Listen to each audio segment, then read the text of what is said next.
Justement, mesdames et messieurs, à l'occasion de la journée mondiale de la maladie de Parkinson, l'objectif est d'informer le grand public sur cette pathologie neurodégénérative qui touche des millions de personnes dans le monde. Pour en parler, nous retrouvons en direct donc de Tanger le docteur Safa Litim, neurologue. Bonsoir à vous, docteur. Bonsoir monsieur, merci pour l'invitation. Également. Alors, docteur, au Maroc, le nombre de personnes atteintes de la maladie de Parkinson est estimé donc aujourd'hui entre une estimation évaluée aux environs donc de 50 et plus de personnes atteintes. Aujourd'hui, que pouvez-vous nous en dire par rapport à cela concernant la question de savoir donc précisément c'est des 50 000 à 60 000 malades. Cette maladie peut-elle aussi être asymptomatique, bien évidemment. Est-elle possible aussi par rapport au nombre que ce soit un nombre sous-estimé? Tout à fait.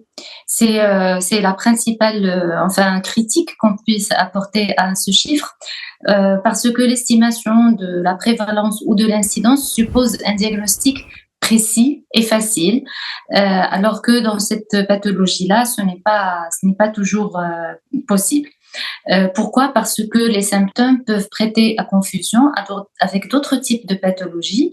La maladie de Parkinson n'est pas toujours une maladie homogène avec un diagnostic facile. Il y a parfois un continuum avec d'autres pathologies neurodégénératives, ce qui peut poser des problèmes diagnostiques. D'autant plus qu'on n'a pas de marqueur ou de biomarqueur définitif qui va confirmer de façon claire et nette la pathologie, du moins dans ces phases initiales. D'accord? Donc, le diagnostic reste parfois un diagnostic difficile et d'où donc des difficultés d'estimer de façon exacte l'incidence et la prévalence de cette pathologie, que ce soit au Maroc ou même ailleurs. Par rapport à cette pathologie, justement, que veut dire d'ailleurs le terme neurodégénératif employé pour la maladie de Parkinson? Oui, alors neurodégénératif, ça veut dire qu'il y a un processus qui sous-tend cette pathologie et qui entraîne une mort, une dégradation lentement progressive, sans possibilité de retour en arrière d'une certaine population de neurones. Et donc, nous allons voir une dégradation, une altération des fonctions dont cette population neuronale est responsable.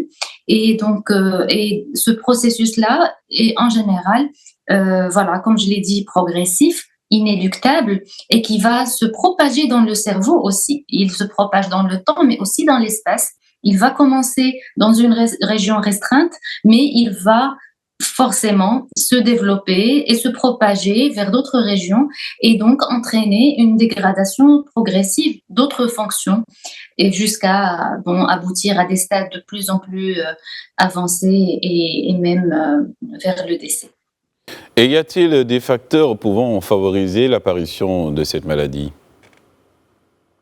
Alors, les facteurs qui favorisent, nous ne les connaissons pas tous de façon précise.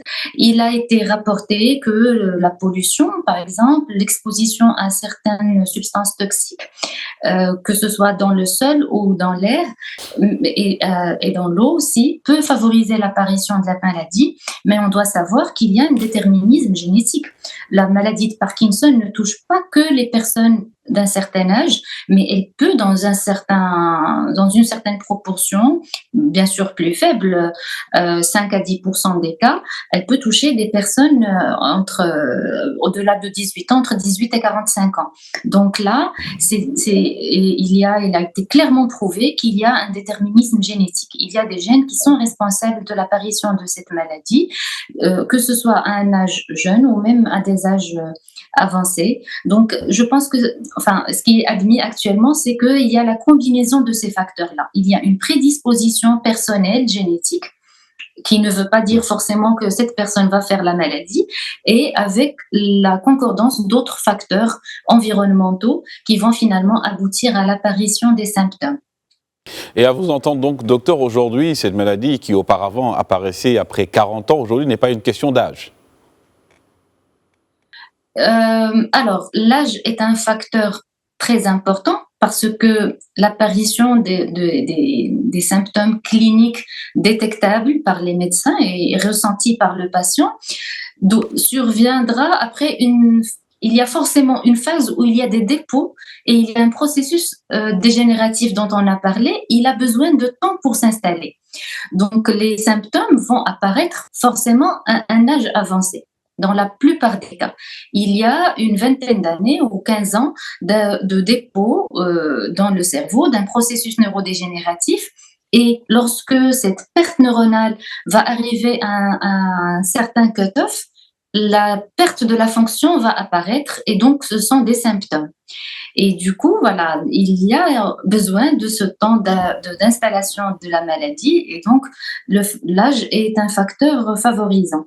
Mais comme je l'ai dit, il y a des formes génétiques qui n'ont pas besoin de tout ce laps de temps et on va faire apparaître les symptômes un peu plus avant de la 5e décade habituelle et classique.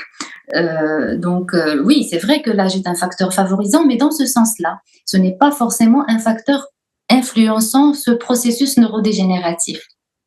J'espère m'être fait comprendre. Oui, bien évidemment. Et aujourd'hui également, sur cette même dynamique, quelle est donc l'espérance de vie après le diagnostic et quel est le traitement à suivre une fois ce diagnostic établi ? C'est une très bonne question. L'espérance de vie ne dépend pas du traitement médicamenteux. L'espérance de vie après l'apparition de la maladie, estimée par différentes études entre 12-13 ans jusqu'à 16 ans ou même plus, elle n'est pas vraiment tranchée au couteau et ne dépend pas du traitement médical parce qu'actuellement, jusqu'à l'heure actuelle, il n'y a pas de traitement neuroprotecteur. C'est-à-dire que même si on va découvrir la pathologie à des stades très précoces, on n'a aucun moyen à l'heure actuelle de la science, en tout cas du moins de ce que j'ai pu consulter, on n'a pas de médicaments qui vont protéger les neurones qui ne sont pas encore atteints ou bien un moyen d'arrêter ce processus-là. Donc il n'y a pas encore de traitement neuroprotecteur prouvé et approuvé. Il y a énormément d'études et d'essais cliniques qui se fondent par le monde. Beaucoup de molécules sont en cours d'expérimentation, mais à l'heure actuelle, nous n'avons pas de traitement neuroprotecteur. Le traitement médical est un traitement symptomatique, c'est-à-dire que c'est un traitement qui va améliorer la qualité de vie, améliorer les symptômes, permettre au patient de fonctionner dans son quotidien, plus ou moins correctement. Surtout, au début, l'effet des médicaments est presque spectaculaire. La personne reprend sa vie normale, peut marcher, peut vaquer à ses occupations, mais par la suite, parfois, ces traitements-là commencent à décliner en efficacité. Mais en tout cas, c'est vraiment quelque chose sur laquelle qui est importante à dire. Nous espérons tous que la science va permettre de découvrir le moyen de vraiment le traitement neuroprotecteur et il y a énormément d'essais cliniques dans ce sens-là. Et parlons de cette pathologie, elle est qualifiée d'incurable ou en est également la recherche, que ce soit au Maroc ou bien évidemment à l'international?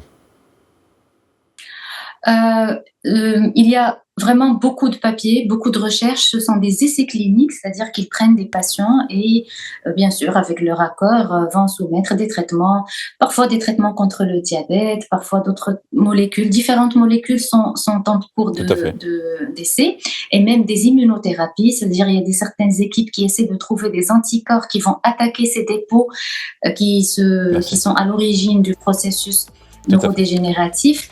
Là aussi, ce sont des choses qui sont en cours d'expérimentation. Mais jusqu'à maintenant, nous n'avons pas encore de traitement qui est prouvé, recommandé, qu'on peut prescrire dans nos cabinets à l'heure actuelle. Et on espère bien évidemment... Quelque chose que j'aimerais souligner dans ce cadre de traitement, c'est que nous avons la stimulation cérébrale profonde. C'est ça la vraie...